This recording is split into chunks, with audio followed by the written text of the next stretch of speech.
Everyone, আসসালামু আলাইকুম। আশা করি সবাই ভালো আছেন এবং সুস্থ আছেন।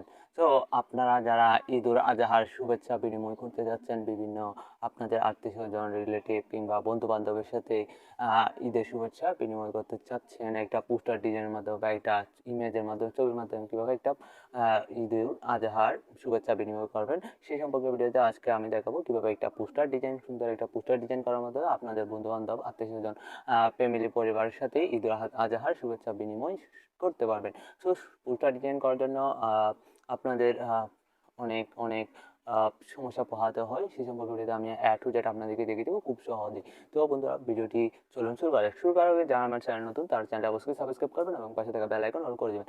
আর যারা অলরেডি সাবস্ক্রাইব করেছেন সকলকে ধন্যবাদ। আর আমার ফেসবুক পেজটি অবশ্যই ফলো করে দেবেন।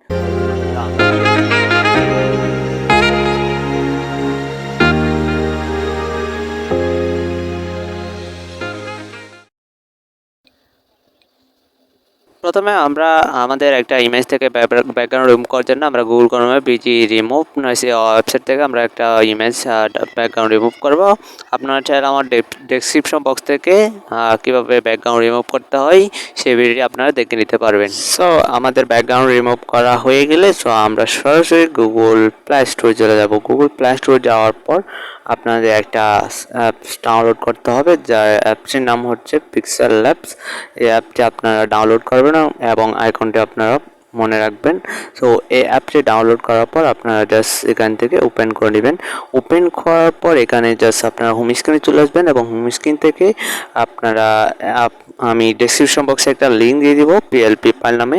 সেই PLP ফাইল ডেসক্রিপশন বক্স থেকে আপনারা সেই PLP ফাইলটি ডাউনলোড করে নেবেন এবং ডাউনলোড করার পর এটা এক্সট্র্যাক্ট করতে হবে আপনাদের। এক্সট্র্যাক্ট করার পর বা কম্প্রেস করার পর আপনারা জাস্ট পিক্সেলল্যাবে জাস্ট ক্লিক করবেন এবং হোম স্ক্রিনে চলে যাবেন। উপরে দেখতে পাচ্ছেন আমরা টি ডট আইকনে ক্লিক করব। টি ডট আইকনে ক্লিক করার পর এখানে ওপেন PLP ফাইল নামে যে অপশনটি রয়েছে সেটিতে আমরা ক্লিক করব। ক্লিক করার পর এখানে আপনার PLP ফাইল সবগুলো এখানে জাস্ট শো করবে। PLP ফাইলে ক্লিক করব, অর্থাৎ PLP-তে ক্লিক করার পর এখানে আপনার যতগুলো PLP আছে ফাইল সেগুলো এখান থেকে সিলেক্ট করবেন। সো HF1 PLP ফাইল আমরা জাস্ট সিলেক্ট করব এবং ওপেন অ্যান্ড অ্যাডে ক্লিক করব। ওপেন অ্যান্ড অ্যাডে ক্লিক করলে এটা জাস্ট ওপেন হয়ে যাবে। আমরা ব্যাক দিব। ব্যাক দিলে দেখতে পাচ্ছেন আমাদের PLP ফাইলটা হয়ে গেছে। সো এই ইমেজটা আপনারা কিভাবে, আমি ডিলিট করে দিচ্ছি, আপনারা কিভাবে অ্যাড করবেন, তারপর হচ্ছে এই নামটা আপনারা কীভাবে অ্যাড করবেন। সো এখানে এরকম একটা PLP ফাইল পাবেন এবং সবগুলো এখানে আনলক। জাস্ট এখান থেকে প্লাস আইকন বা এখানে আপনার ইম্পোর্ট ইমেজে ক্লিক করবেন। ইম্পোর্ট ইমেজ ক্লিক করার পর এখান থেকে আপনাদের গ্যালারি থেকে একটা ইমেজ সেখান থেকে আপলোড করে দেবেন, যেটা ইতিপূর্বে আপনারা ব্যাকগ্রাউন্ড রিমুভ করবেন।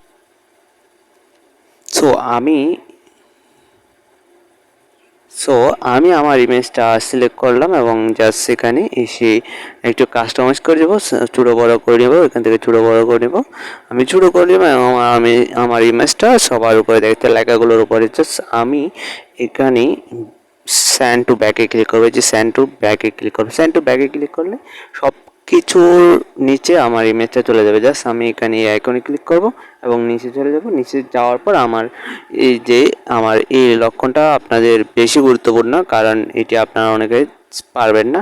তো এখানে আমার ইমেজ যেটা আছে নিচে, সেটাতে জাস্ট চেপে ধরে রাখবেন। ওই যে এইটা আইকন দেখতে পাচ্ছেন, এইটা আইকনের উপর চেপে ধরে রাখবেন। ইমেজের উপর ক্লিক করলে হবে না, এইটা আইকনের উপর চেপে ধরে ক্লিক করবেন এবং জাস্ট হালকা করে উপরে টেনে তুলে দিবেন। একটু নিচে নামাই, উপরে টেনে তুলে দিলাম এবং আমার ইমেজটা ইতিমধ্যে হয়ে গেছে। আমি একটু নিচে নামিয়ে দিব। নিচে নামিয়ে দিলে এটা সম্পূর্ণ একটু কাস্টমাইজ হয়ে গেছে। তো এখানে আমি আমার নাম লিখবো। কীভাবে নাম লিখবো, আমি এখানে ট্যাক্সে নিব, একটা ট্যাক্স নিব, এডিট করব। তারপর হচ্ছে আমার নামটা এখানে বসিয়ে দেব, বাংলা করে বসিয়ে দেবো এখানে কামরুল হাসান। তো আপনারা যারা আপনাদের নাম দিতে পারবেন সৌজন্যের এখানে নিচে নাম দিতে পারবেন এবং ট্যাক্সের কালার করতে পারবেন, বিভিন্ন কালার দিতে পারবেন।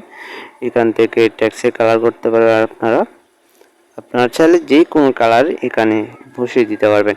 সো এখন কথা হচ্ছে এই ইমেজটা আপনারা সেভ করবেন কীভাবে। উপরে দেখতে পাচ্ছেন সেভ নামে, এখানে সেভ অ্যাজ ইমেজ ক্লিক করবেন এবং এখানে কোয়ালিটি আপনারা অবশ্যই আলট্রা করে দিবেন এবং সেভ টু গ্যালারিতে ক্লিক করলে আপনাদের রেন্ডারিংয়ের মাধ্যমে আপনাদের ইমেজটি সেভ হয়ে যাবে।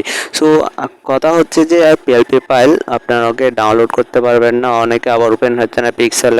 সো আপনারা ইউটিউবে চাইলে ভিডিও দেখে নিতে পারবেন। ইউটিউবে PLP file not open at problem pix এরকম ইউটিউবে চার্জ করে দেখে নিতে পারবেন, অথবা আমার আমার ইউটিউব চ্যানেলেও কয়েকটা ভিডিও আছে পিএলপি ফাইল কীভাবে ওপেন করতে হয়, কীভাবে ডাউনলোড করতে হয়, কীভাবে কমপ্লেক্স এক্সট্রাক্ট করতে হয়, এইগুলো সম্পর্কে আমার ইউটিউব চ্যানেলে ভিডিও আছে। আপনারা চাইলে ডেসক্রিপশন বক্স থেকে ভিডিওটি দেখে নিতে পারবেন। আশা করি ভিডিওটি ভালো লেগেছে এবং আমার চ্যানেলটি সাবস্ক্রাইব এবং শেয়ার করে পাশে থাকবেন এবং ফেসবুক পেজটি ফলো করবেন। আল্লাহ হাফেজ, আজকে পর্যন্ত।